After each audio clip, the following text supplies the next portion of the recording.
Alright, webale kubanga atera okyekomedde ku Projan Media TV nkugamba nti ekikola ky'amaanyi muganda wange okubanga olikinga no commentinga sina chini no sharinga gwabadde nabakona kagundawo akared aka subscribinga tuberenga tutukwanaganya embeera mberenga atera nkuwerawo amawulire agamaze okubanga gatrendinga mu ggwanga Uganda fan tukuwa amawulire ganyini gali agakagwawo nga balatebanna bagafuna esaawa zino wenjogerera Big Eye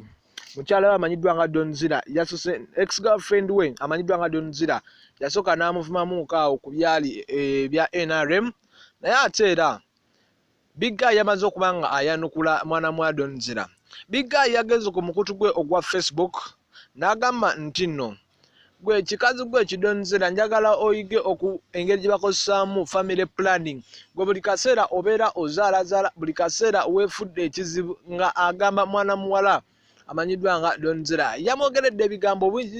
n'amugamba n'omugamba nina ensonga nyingi nnyo lwaki nakulekawo n'empasa omukazi omulala wetwogere esaawa zino Big Eye ali mu London ayina ebintu byasomerera ali mu London kati esaawa zino wetwogerera kigambibwa nti mutuuze gwa mu London akasente weekalirwa nsonga Mayi Museveni amuwa kasente okubanga amusomesa amuwa ssente ezimusomesa London jasomera era n'obutuuzo omwana mwenza mazo bufuna naye yapostinga ku mukutu gwe ogwa Facebook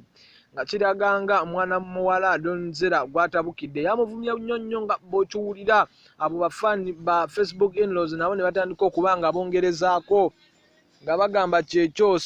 Big Eye star boss tabuka tabula ekintu ekyabadde wali muganda wange nga toyinza nakuba ng'otegeera kikigenda mu maaso wakati waabwe kale fano Projan Media TV tugamba nti okola omulimu gw'amaanyi amawulire mangi gakyajja likinga commentinga sharinga era okone naawo ewali subscription ewali akagundi aka red tubeere nga tukwanaganya embeera weebale nnyo weebalire ddala.